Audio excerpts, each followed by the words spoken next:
Dans cette vidéo consacrée aux coopérations professionnelles, vous allez pouvoir apprécier la capacité de notre organisation à aider les collègues en difficulté. À un peu plus d'un an des élections municipales, nous avons été mobilisés au niveau départemental, au niveau régional et au niveau national pour assister les collègues dans le cadre du grand mercato qui malheureusement se met en place dès après les élections municipales.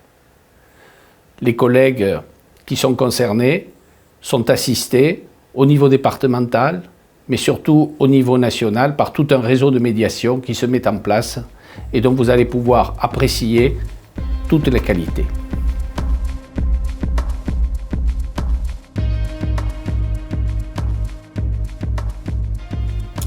Bonjour à tous et à toutes et bienvenue à la chaîne du SNDGCT.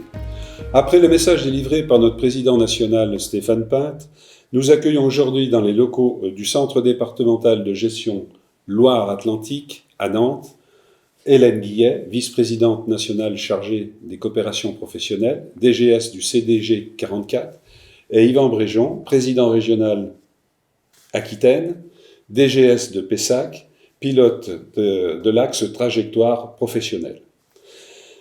Nous venons de traverser une période difficile, hors norme, durant lesquelles les directions générales ont été mises à rude épreuve.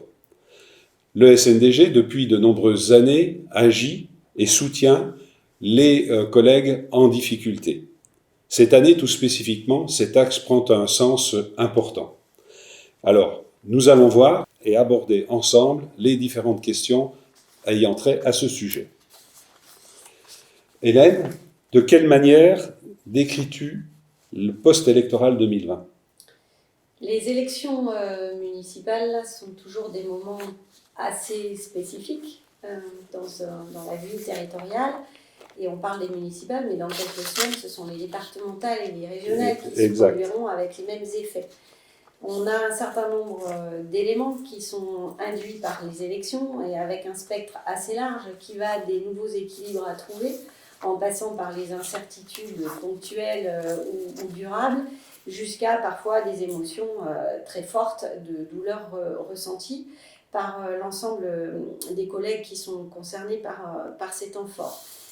C'est en cela que la question de la solidarité professionnelle prend son sens et 2020 est à ce titre tout particulier pour trois raisons. La première, c'est évidemment la question de la crise qui a retardé le lancement du mandat et qui a privé ces acteurs de cette forme d'exaltation inhérente à un début de municipes.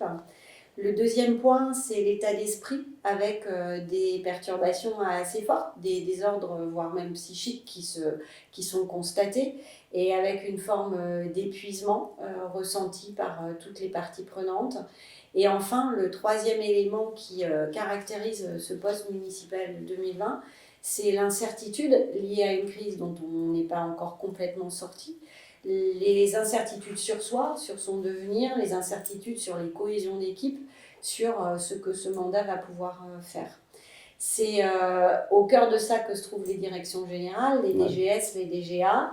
C'est aussi tout le sens de l'action de la coopération professionnelle, de la vice-présidence coopération professionnelle, pour, en toute humilité, évidemment, tenter de soutenir le mercato, accompagner les trajectoires professionnelles, soutenir les collègues en difficulté et travailler avec les acteurs locaux au plus près des territoires. Le syndicat porte-t-il des actions particulières ?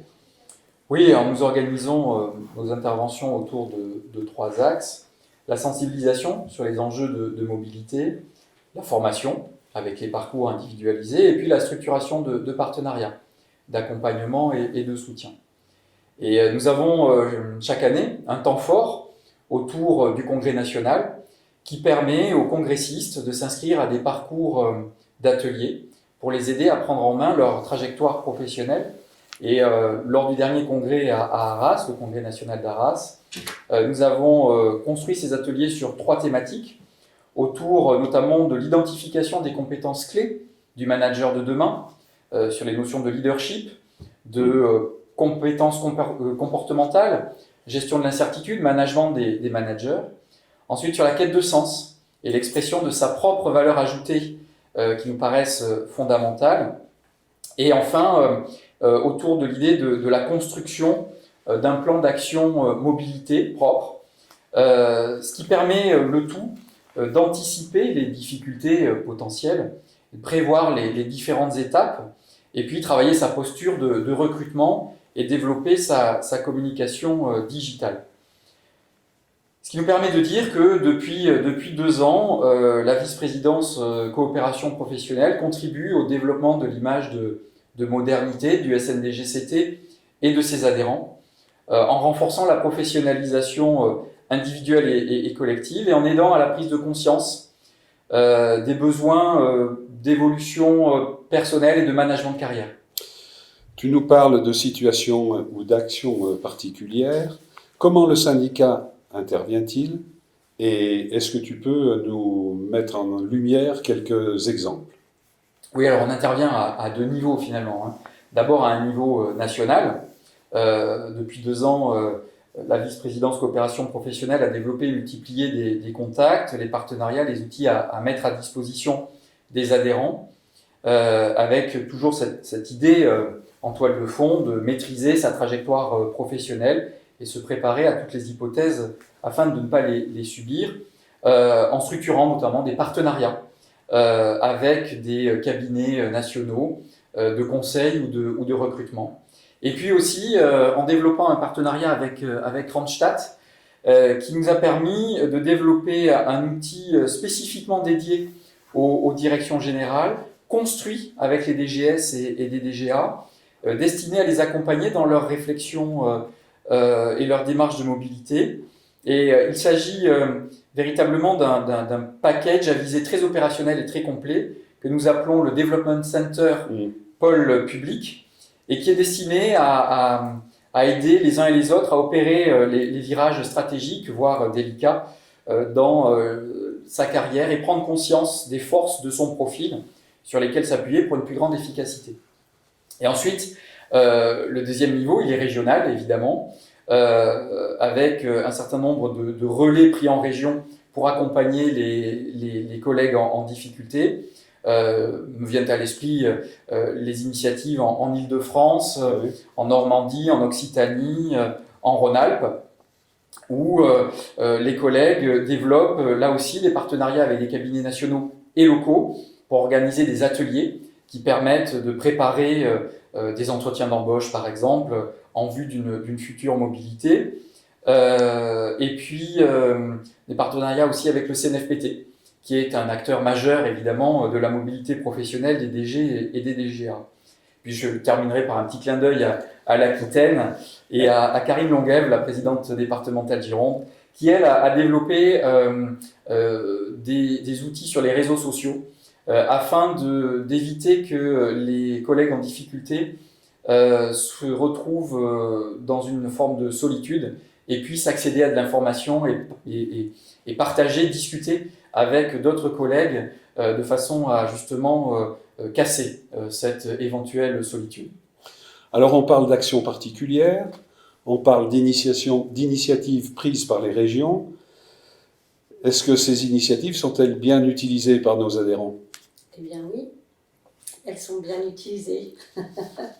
Elles sont très bien utilisées et au-delà du déclaratif que vient de présenter de manière assez détaillée Yvan, on a 3 autres axes qui sont développés au sein de la vice-présidence coopération professionnelle. Donc il y a 4 axes, trajectoire professionnelle, à la fois avec les actions nationales et locales. On a des statistiques aussi sur les 2 axes que sont le conseil juridique, le contentieux et les accompagnements solidarité pour toutes les étapes un peu plus complexes en termes de négociation, entretien, de fin de détachement professionnel. Donc là, on est sur des éléments qui sont très sollicitants de la part de nos adhérents. Et on a un 4e axe qui est un axe autour des réseaux professionnels que nous travaillons, qui est en émergence, autour des partenariats que nous pouvons nouer avec les acteurs locaux, tant les centres de gestion que les associations d'élus, que d'autres parties prenantes sur le territoire.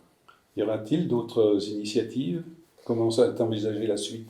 Alors d'autres initiatives, oui évidemment, puisque l'idée c'est à la fois de capitaliser sur ce qui fait notre ADN depuis très longtemps à l'échelle du syndicat et de ce qui constitue le socle de la vice-présidence coopération professionnelle, c'est-à-dire cette solidarité. Et en même temps, l'idée c'est aussi de faire émerger de nouvelles réponses aux besoins exprimés par les adhérents. Donc on a besoin de ces retours de propositions, d'idées, ces sollicitations pour à la fois compléter, améliorer nos outils et puis développer de nouvelles propositions. Et évidemment, de manière très concrète et à plus court terme, c'est Territorialis 2021 qui fera le pont entre ce que nous avons proposé en 2019 à Arras et ce qui se passera en 2022. Bien, Yvan, un dernier message, et un message particulier aux adhérents DGS et aux collègues DGS. Je dirais, tout au long de notre carrière, il est nécessaire de prendre un temps pour comprendre l'importance du travail sur son identité professionnelle, de mesurer ses ressources individuelles, puis amplifier ses aptitudes, ses compétences. Et les ateliers dont je parlais précédemment lors du congrès de Metz doivent servir à ça. Et donc je leur dirais, venez à Metz. Hélène, allez, un dernier message. Alors, rejoignez-nous, je ne peux qu'insister sur ce message. Rejoignez-nous. Et puis plus globalement, j'ai envie d'insister sur un point fort. On entend souvent les directions générales évoquer le sentiment d'isolement, voire la solitude dans laquelle les uns, les unes, les autres se sentent ou se perçoivent. Il y a plein de mains tendues en région, en local. Il y a plein de mains disponibles aussi à l'échelle nationale. Donc il suffit de s'en saisir. Le message va passer, j'en suis sûr. Bien, merci Hélène, merci Yvan pour cet échange qui devrait inciter les collègues, bien entendu, à s'inscrire à Territorialis et à participer activement aux ateliers. Membres de direction générale, dirigeants territoriaux, partenaires, exposants, le SNDGCT vous donne rendez-vous à Metz, en terre lorraine, au Palais des Congrès Robert Schuman, les 14, 15 et 16 octobre 2021. Les inscriptions à Territorialis sont ouvertes dès à présent, mais en attendant, portez-vous bien.